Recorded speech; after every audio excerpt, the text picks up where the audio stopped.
Boa noite, pessoal. Eu sou o professor Anderson Menezes, da Universidade Federal do Oeste do Pará, do Laboratório de Inteligência Computacional. Eu gostaria de agradecer ao convite feito pelo professor Davi para participar da Semana Tecnológica do IFPA de Itaituba. Tá? E gostaria de agradecer também a toda a equipe organizadora do evento. Tá? Espero que vocês gostem da palestra que eu preparei para os alunos de graduação do IFPA. Tá? O tema da palestra é processamento de imagens com redes neurais profundas.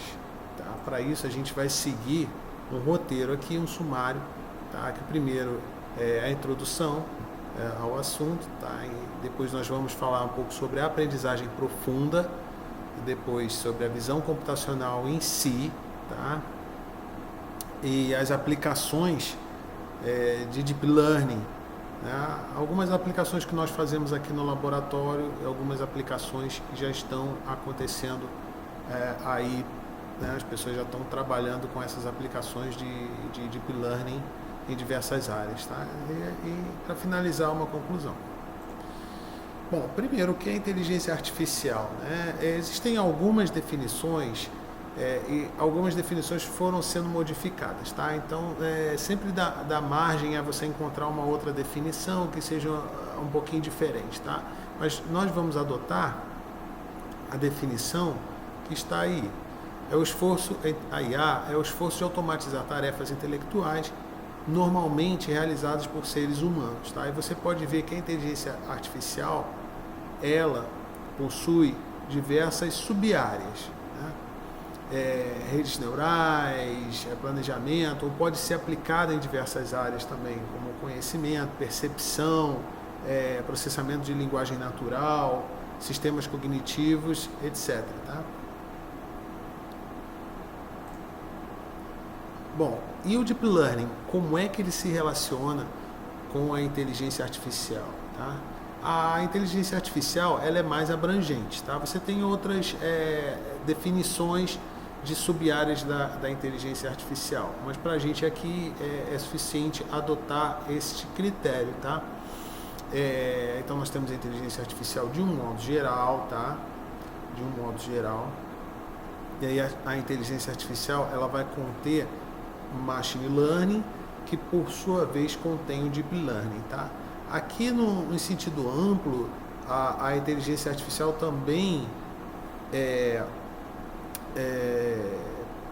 engloba, por exemplo, meteorísticas de otimização. Alguns livros você pode encontrar inteligência computacional também, tá? Em algum sentido. Então tem uma diversidade na apresentação, na terminologia, tá? Então, por exemplo, aqui na inteligência artificial você pode encontrar reforço a aprendizagem por reforço, né? Reinforcement Learning, né?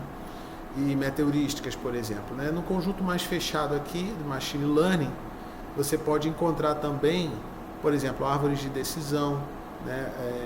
Que são as chamadas CART, né? Ou seja, árvores de regressão e classificação. Você pode encontrar outros algoritmos como o Random Forest, né? Florestas aleatórias, que são conjuntos de árvores. Você pode encontrar redes bayesianas e outros algoritmos, outras metodologias para fazer classificação, para fazer regressão, essas atividades. E dentro do Machine Learning, você tem o Deep Learning, que é a aprendizagem profunda. Tá? E a que se refere a questão do deep, aí, do profundo. O que é profundo? Tá? Quando ele chama profundo, em relação às redes neurais de 15, 20 anos atrás,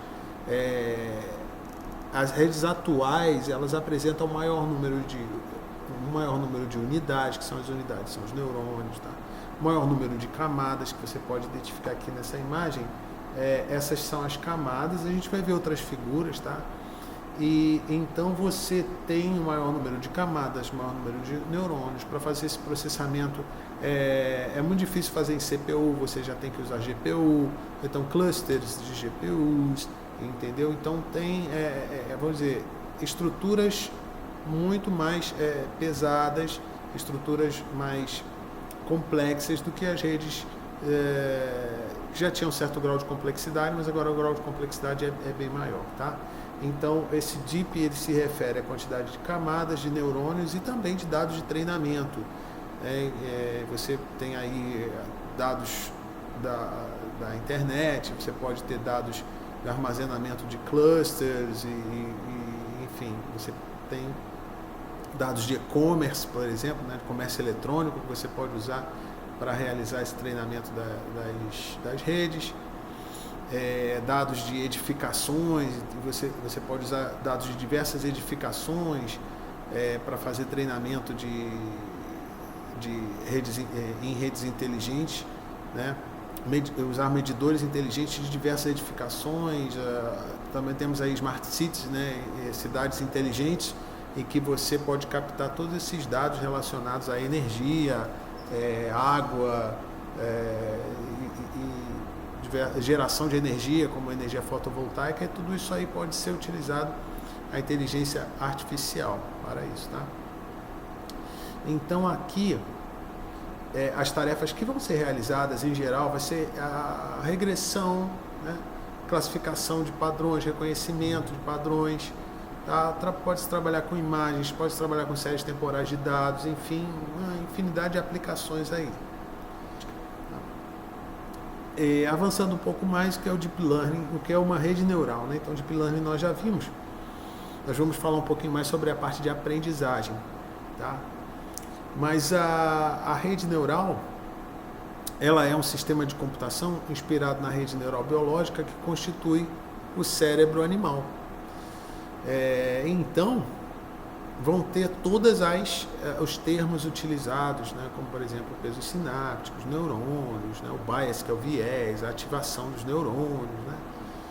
Então vai ter todo esse paralelo, tá? Não é que vai funcionar como um cérebro, né? Existem outras funções cerebrais, o cérebro por si só já é muito complexo, né? Então foi buscada a inspiração para fazer a modelagem computacional. Mas a partir daí, como a gente vai ver, diversas redes, diversas arquiteturas foram criadas, né? Então você realmente não modela como se fosse um cérebro em seus detalhes, né? Você tem ali neurotransmissores, neuroreceptores, córtex frontal. Então são coisas que não são modeladas realmente pelas redes neurais, né? Mas a gente tem toda a terminologia é bem parecida nesse aspecto aqui, tá? Aqui pequeno exemplo de rede neural. Você apresenta a imagem de um cachorro.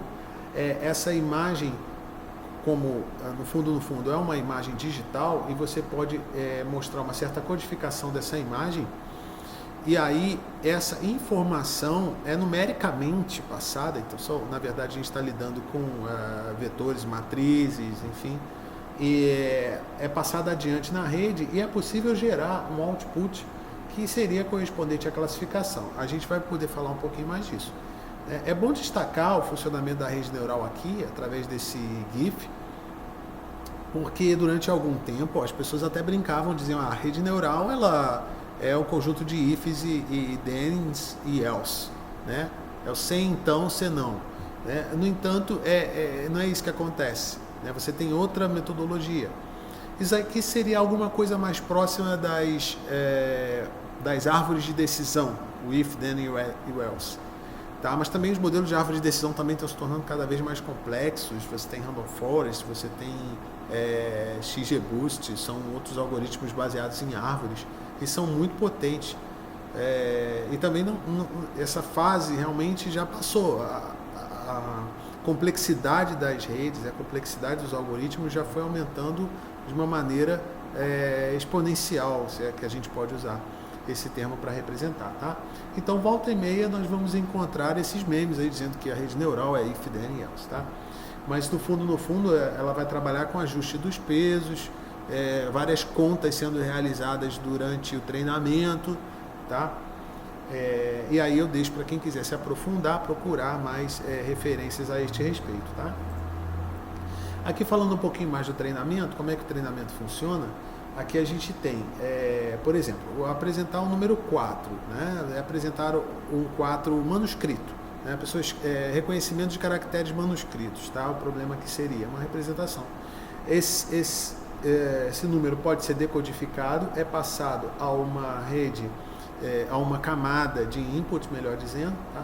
Essa informação é passada adiante, aqui é chamado forward pass, né? Ou etapa de predição, né? Quando chega lá na frente, aí é comparado com na aprendizagem supervisionada, tá, gente? Isso é só falando em linhas gerais. Na aprendizagem supervisionada, isso aí é comparado com um valor gabarito, como se fosse um gabarito para um estudante, certo? E olha, isso aqui na verdade é o número 3 em vez do 5. Então ele errou, então ele tem que fazer uma correção dos pesos sinápticos, são vários números aqui na rede, faz a correção, aí essa fase de correção é o backward pass, ajuste dos pesos. Mas só que isso é repetido diversas vezes durante o treinamento. Forward pass, backward pass, forward pass, backward pass. Essas iterações, tá? Dentro do algoritmo de aprendizagem, essas iterações, elas vão ser chamadas de épocas, né? É um conjunto completo de forward pass e backward pass, vamos dizer assim, várias vezes, e é feito o ajuste. E aí esse número de épocas ele também é usado como na verdade um hiperparâmetro, né? Para a otimização da rede, tá? Existem outras coisas aí, underfitting, overfitting, mas a gente só quer dar aqui uma visão geral. Então é isso que acontece.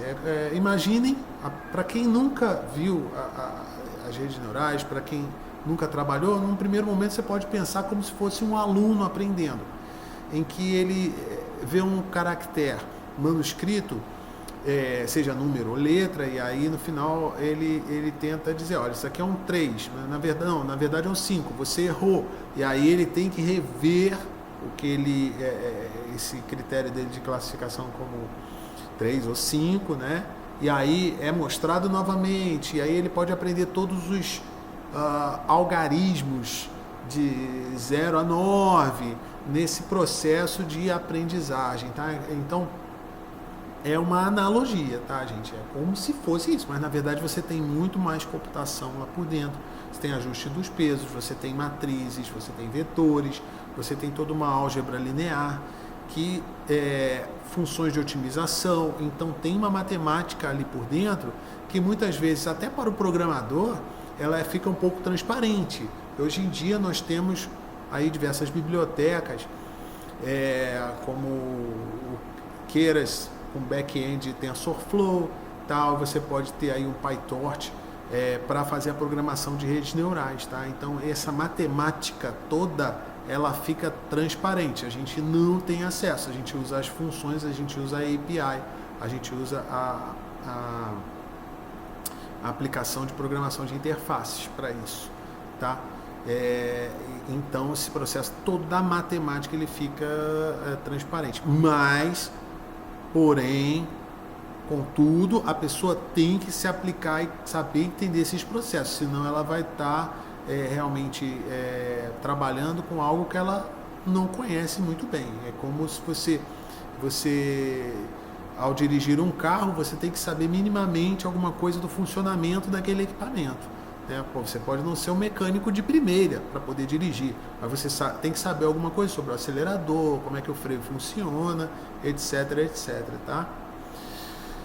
Então, bom, o DEEP se referia à quantidade de camadas e neurônios, e o learning, aí a aprendizagem, vai se referir a esse processo de ajuste dos pesos, tá? De aprendizagem supervisionada. Tem também a aprendizagem não supervisionada, mas nesse caso aí é um outro caminho, né? A gente mostrar a aprendizagem não supervisionada. E nós aqui vamos seguir a linha da aprendizagem supervisionada, tá bom? Vamos lá. Agora, passando para a visão computacional, tá? Bom, a visão computacional ela é um pouquinho mais ampla, tá?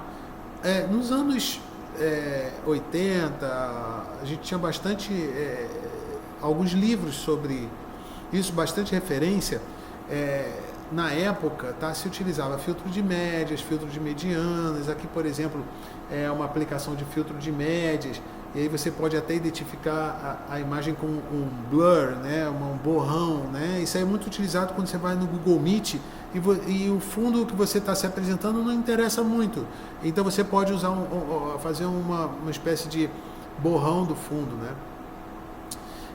Ou então você quer dar um destaque, você quer mostrar só uma parte de alguma imagem, então isso aí também pode ser utilizado. Então esse filtro de médias ele faz um esmaecimento aí, porque não é bem o termo, né? Mas vamos dizer, ele tira as características principais, né, do fundo, né? Então você tem aqui a aplicação de filtro de médias C e D, C7x7 e assim por diante, tá? Aliás, digo, essa legenda que se refere às matrizes de cima, é para mostrar que no fundo são matrizes, tá? E aqui a gente tem a aplicação também desses, fazendo variar esses filtros de médias, tá? Então essa imagem aqui ela fica meio fora de foco, né? Melhor dizendo, fora de foco, como se estivesse fora de foco, né? Esse é o efeito que você usa lá no Google Meet quando você quer não dar destaque para o fundo, você só quer dar destaque para a pessoa que está falando, tá? Pois bem, então essas técnicas aí já eram amplamente conhecidas, tá? Técnicas de histogramas. O que é histograma? Histograma é um tipo de gráfico que vem lá da estatística, tá? E operações no domínio da frequência, usando transformadas de Fourier, tá? E assim temos várias operações, né? Com o tempo, isso aí foi ficando mais amplo e já é enquadrado pela visão computacional. Essas operações de visão computacional são inúmeras, na verdade, né? Não se restringe só a isso. Isso também, né? Quando você tem um input dado em termos de filtros, de médias, que o input é uma imagem, a saída também é uma imagem, então você tem as chamadas operações de baixo nível, tá? Então você tem aqui, por exemplo, uma imagem com ruído, e você tem uma imagem já sem ruído, ou seja, você amenizou aquele ruído, né? E aí, essa é uma operação que o input é uma imagem, a saída é uma imagem, será uma operação de baixo nível, porque ela lembra essas operações iniciais que nós falamos, que você entra com imagem, a saída também é outra imagem, tá? Você pode usar o filtro de médias, filtro de medianas, dependendo do caso, etc, tá? As operações de médio nível seria já médio alto, porque aqui você já está usando alguma inteligência artificial para fazer. Esse aqui é um sistema YOLO, tá? A gente vai mostrar um exemplo em que você faz o reconhecimento dos objetos aqui. A rede foi treinada para isso com uma grande quantidade de objetos. Foi utilizada aí GPUs, as unidades de processamento gráfico, ou clusters de GPUs, tá? Então já seria considerado médio para alto nível, né? E quanto mais próximo da cognição humana, ou seja, quanto mais próximo da inteligência humana, mais alto é o nível. É como linguagem de programação. A terminologia baixo nível quer dizer que é mais próximo da linguagem de máquina, são coisas mais básicas. Agora, quanto mais próximo da cognição humana, da capacidade humana, mais alto é o nível, né? Então aqui a gente tem um exemplo do speech to text, ou seja, aliás, eu coloquei aqui errado, corrigindo aqui, text to image. No prompt, então, é colocado, olha, o que a pessoa quer, né? Ou seja, você dá é como se fosse um comando, né? É uma fotografia do Homem de Ferro dançando com Luke Skywalker. Então, essas redes que foram treinadas para isso, elas são capazes de gerar uma diversidade de imagens e você pode escolher aquela que melhor se aplica, né? Então, aqui você tem 3 casos aqui do Tony Stark, né, com o Luke Skywalker. Aqui, de alguma forma, a rede neural errou um pouco, né? Vamos dizer, bateu na trave aí. Luke Skywalker, ela lembrou, viu, foi treinada, chegou a alguma conclusão, entre aspas, esse chegar à conclusão, tá, gente? Que o sabre de luz representaria o Luke Skywalker, né? E aí ele fez aqui o Homem de Ferro com o sabre de luz. E aqui ele fez já o Homem de Ferro com o Luke Skywalker, né? Outro caso é uma ilustração digital do Homem-Aranha se balançando através de Nova York, 4K detalhado, e assim vai, cores vívidas e tal. Então ele colocou a cidade de Nova York ao fundo, colocou a imagem do Homem-Aranha, tá? E se balançando na rede e assim, se balançando nos fios, etc, etc, tá? Então isso aqui é o exemplo de text to image, tá? Tem também image to text, você mostrar uma imagem para um sistema inteligente e ele ser capaz de dizer o que está ali, fazer uma narração a respeito daquele texto, tá? A respeito daquela imagem, melhor dizendo. Tá? E a rede neural convolucional? Ela vai ser capaz de extrair as melhores características. Por quê? Como a gente mencionou anteriormente, existem diversas operações, né? E diversas filtros, técnicas que poderiam ser utilizadas. Como essa rede neural, vamos dizer, é o primeiro passo para você entrar nessa IA, nesse deep learning para imagens. Tá? Então, primeiro o conhecimento da rede neural convolucional. Então, mas ela consegue extrair essas capacidades manualmente, tá? O que melhor caracteriza. Então, você pode utilizar, por exemplo, isso se torna então transparente para o usuário. Tá? O treinamento da rede, com aquele ajuste de pesos que nós já mostramos, ele vai ser capaz de identificar as principais características da imagem. Tá? Então, às vezes tem coisas que você nem percebe que seria importante para a classificação de uma imagem como cachorro, por exemplo. Né? Por quê? Porque você não tem detalhes, certos detalhes, você não teria nunca certeza de quais seriam os melhores filtros a serem usados, de qual seria a melhor, vamos dizer, convolução a ser utilizada, tá? Então a rede, ela tenta aprender de acordo com os dados, né? Você mostra um monte de imagens de cachorros, aí passa a imagem da mesma forma, vamos dizer, forma correlata àquela que foi falada anteriormente. Há uma tentativa de predição, aí depois da tentativa de predição, certo ou errado, é feita uma correção nesses pesos e aí a rede vai treinando a classificação específica com algumas redes de convolução, com ajuste dos pesos sinápticos, né? Então aqui a gente tem um exemplo. Aqui tá só uma estrutura, tá, gente? Mas fica mais melhor de visualizar com esse exemplo aqui, tá? Então, se você pegar e representar aqui e colocar o número 1, tá? Esse sisteminha aqui, esse autor, Adam Harley, ele conseguiu fazer a representação. Então, isso aqui é como está codificado, tá? Esse número que eu desenhei aqui, tá? Tem um endereço depois do slide, vocês podem pegar, tá? Ou seja, ele faz várias convoluções diferentes para fazer a classificação, né? Aqui a gente ainda consegue reconhecer o algarismo, tá? Aqui a gente já fica meio que um borrão, né? Mas aí ele faz, essas são as convoluções, então ele vai buscando extrair essas informações. Aliás, tem outras operações também, tá? Downsampling, né? Pooling, né? Então você vai diminuindo e tal. Nesse caso aqui ele passa todas essas configurações vão contribuir para uma rede fully connected, né? Você vê como input, tá, dessas redes, ou seja, aqui está mostrando de onde vem cada informação aqui, certo? Para depois ver a classificação, por exemplo, aqui, tá? Então ele faz essa classificação 1. Se eu quiser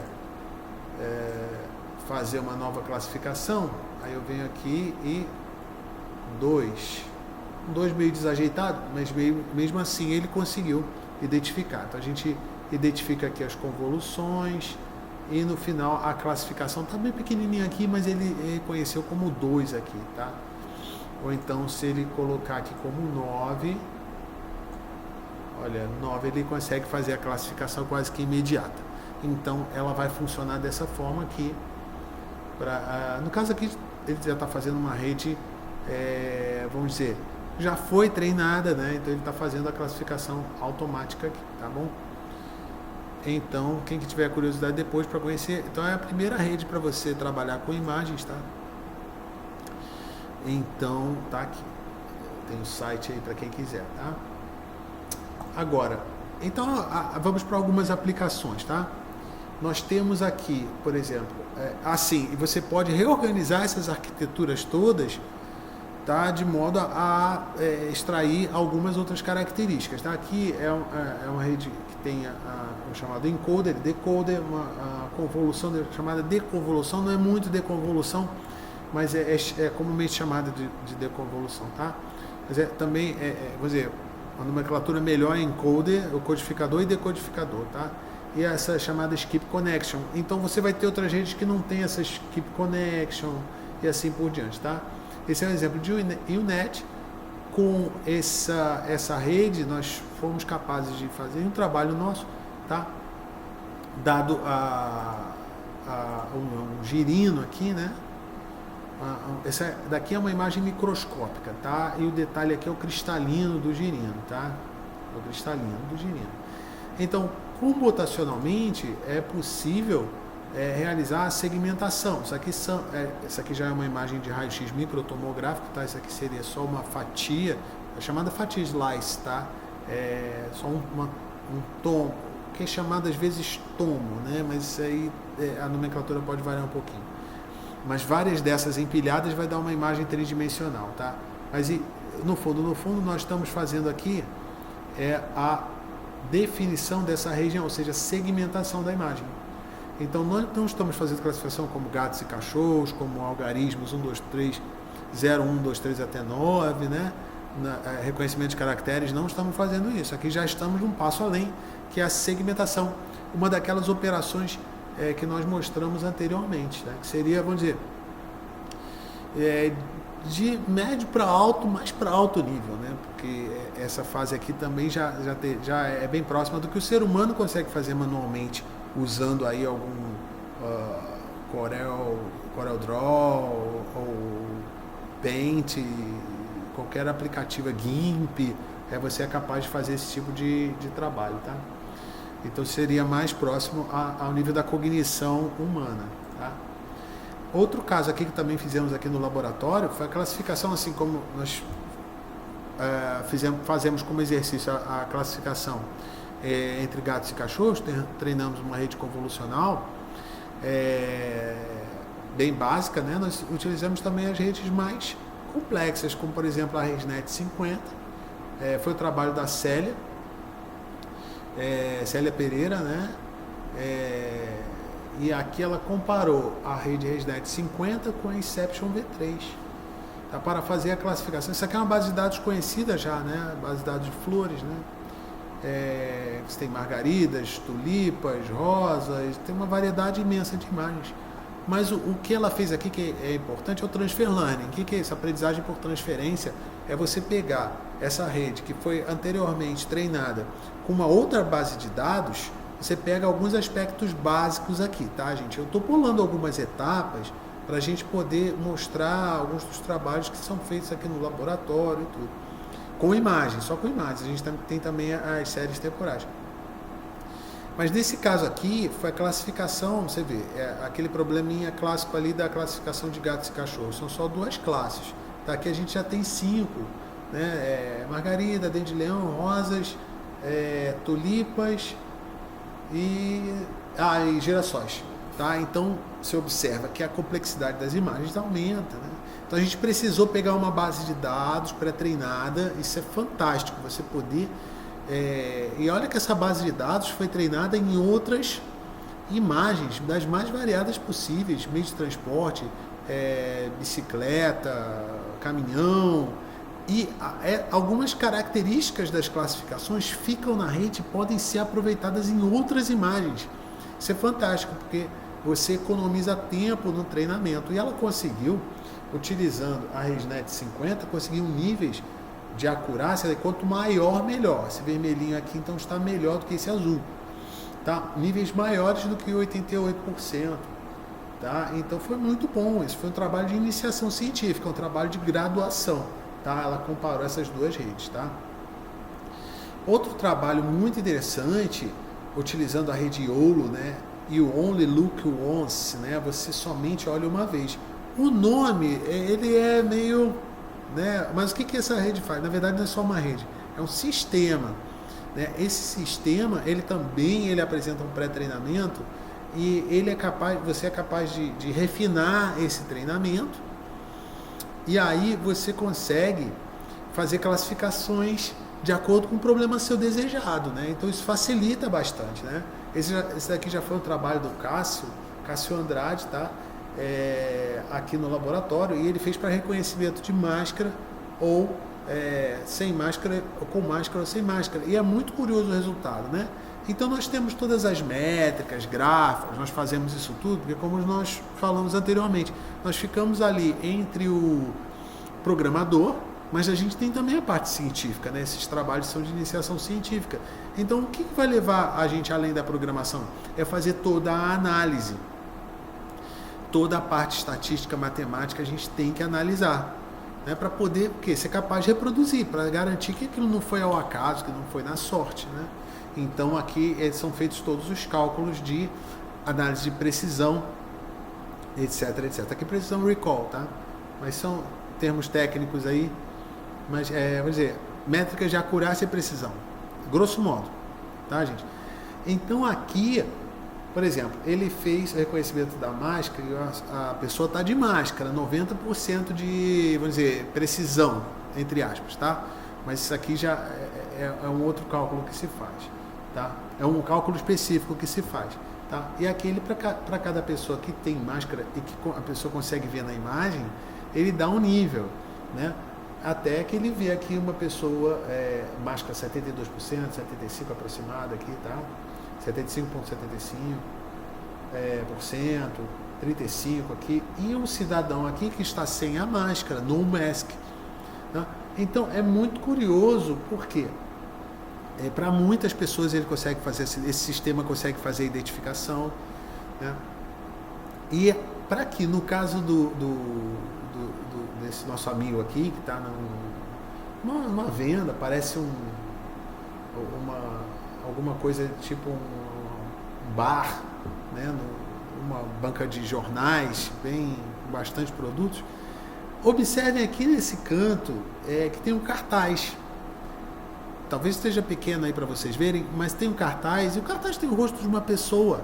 E o sistema foi capaz de identificar dentro do cartaz, no cartaz, a imagem de uma pessoa sem máscara. Identificou como não.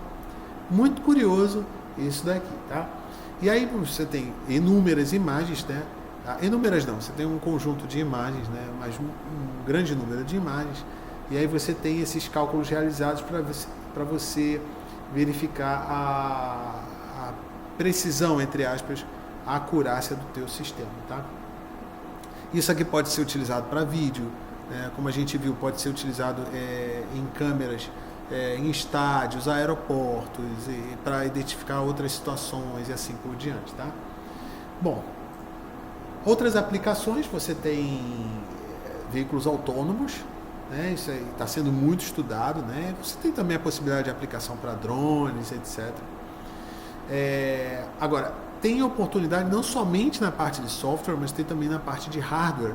Então, você tem múltiplas GPUs, ou seja, clusters de GPUs, ou várias GPUs na mesma máquina, algumas GPUs na mesma máquina, e você pode fazer a computação distribuída aí. Também, para quem gosta de hardware, também é um bom caminho para se trabalhar. Outras aplicações aqui também, mesmo sistema, aqui ele está usando a YOLO versão 5, no caso o Cássio utilizou a YOLO versão 8, tá? Então você tem, vamos dizer, sistemas da NVIDIA que são criados para otimizar esse treinamento, né? Foram criados justamente para isso. Então tem muitos sistemas que você pode se especializar. Por isso que no começo eu falei que às vezes você estuda e não vê todas as aplicações, porque você logo se especializa em alguma delas, né? Algumas aplicações, né? E aqui também outros sistemas de hardware, né? para você melhorar a performance de rede em sistemas de alta performance. Então, tem bastante campo de estudo, aplicação e aplicações comerciais, como vocês estão vendo aí, tá? Vale a pena estudar. Ciência de dados, machine learning são áreas promissoras, com alta empregabilidade no mercado. Aí você pode consultar aí, fazer pesquisas na internet, você vai achar bastante possibilidade de emprego, junto com o desenvolvimento de sistemas. Você pode incorporar IA de alguma forma, essa é a tendência, é o caminho. Tá? E você vê grandes aplicações em classificação, segmentação de imagens, geração também de imagens, e você tem grandes campos aí de pesquisa em computação de alto desempenho para IA. Tá? Aqui eu voltei com os exemplos, né? Coloquei aqui as imagens das flores, aplicações na área de biomédicas, né? Medicina e biologia, aplicações com drones, veículos autônomos, tá? E aplicações para sistemas em aeroportos, grande quantidade de dados, estádios, enfim, grandes possibilidades, tá bom? Pessoal, eu espero que vocês tenham gostado e muito obrigado novamente pelo convite feito pelo Davi aí, por toda a equipe. E se tiverem perguntas, eu pretendo estar assistindo também aí, pronto para responder qualquer pergunta. Tá legal, pessoal? Muito obrigado aí, tudo de bom para vocês. Tchau, tchau.